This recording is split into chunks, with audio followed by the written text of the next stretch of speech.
ನೋಡಿದನು ಪಾಡಿದನು ತನ್ನೊಳಗೆ ಯವನನು ತಿಳಿಯದಿನಿತಾಯ್ತೆ ಇವಳನು ತಿಳಿಯದಿನಿತಾಯ್ತೆ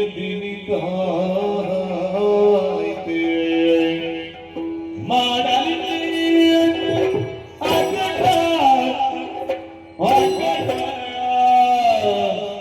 ಶುಭನ ಕೂಡಿ ಭಾಗ್ಯ ಒರೆದು ಬಾದಿಗೆ ಮಾಡಲಿ ನಕನ ಅಕಟ ಶುಭನ ಕೂಡೆ ಭಾಗ್ಯ ಒರೆದು ಬಾದಿಗೆ ಜಗಜನನಿ ಸುಖವಾಣಿ ಕಲ್ಯಾಣಿ ಇವಳು ಕೇಳು ಇವಳು ಮಾತನಾಡಿಸುವೆ ಎನ್ನುತ್ತ ನೋಡಿದನು ನೋಡಿದನು ನೋಡಿದನು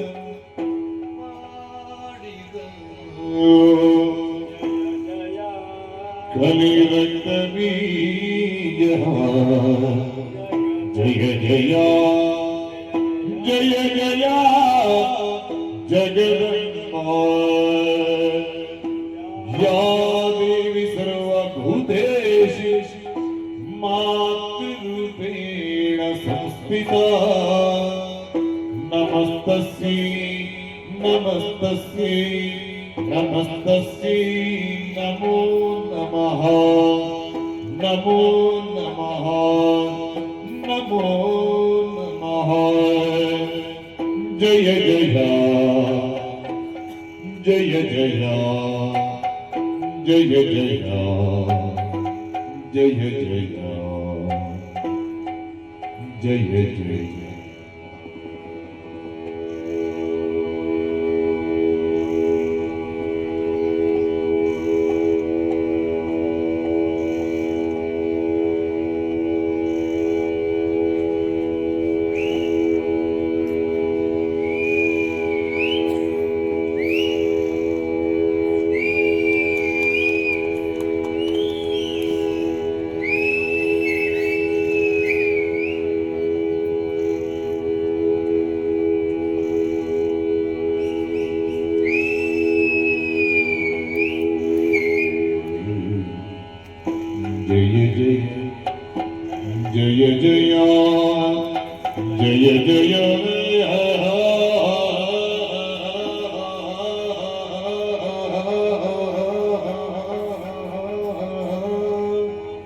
ಏನು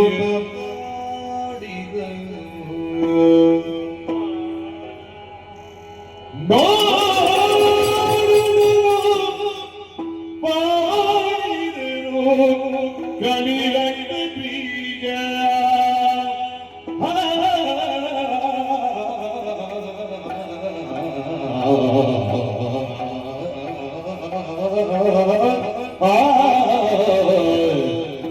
ಜಯ ಜಯ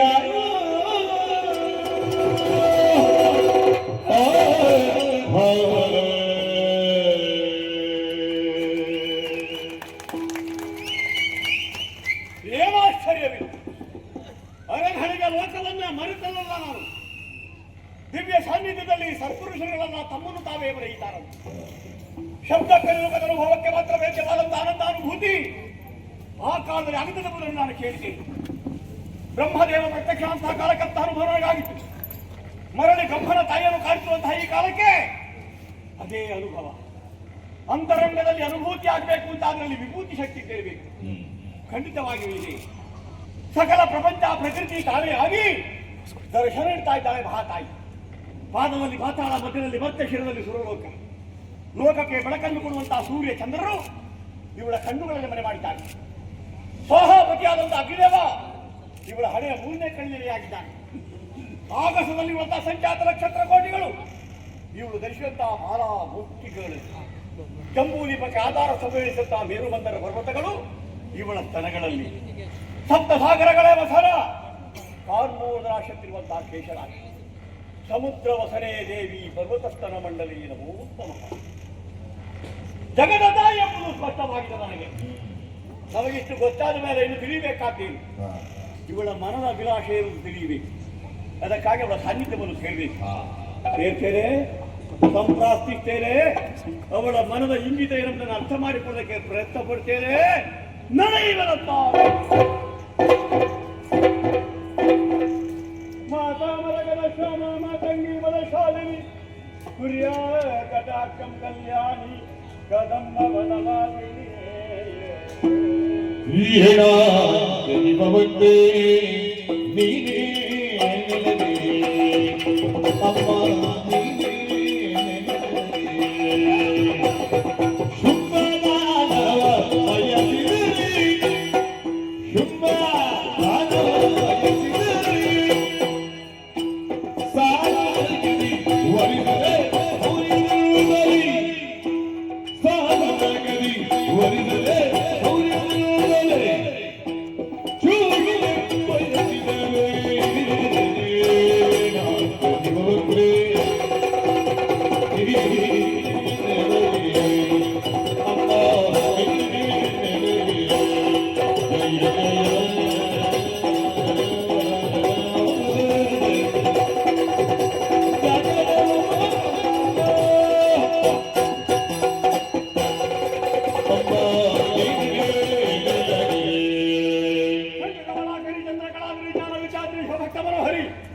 ಮೋಹನ ಕಲ್ಯಾಣಿಯೇ ತ್ರಿಪುರ ಸುಂದರಿ ಪುಣ್ಯಪದ ಪುಂಡರೀಕಕ್ಕೆ ರಕ್ತ ಬೀಜದ ಸಾಷ್ಟಾಂಗ ಪ್ರಣಾಮಗಳ ಭಜನೆ ಮಾಡ್ತಾ ಇದ್ದೇನೆ.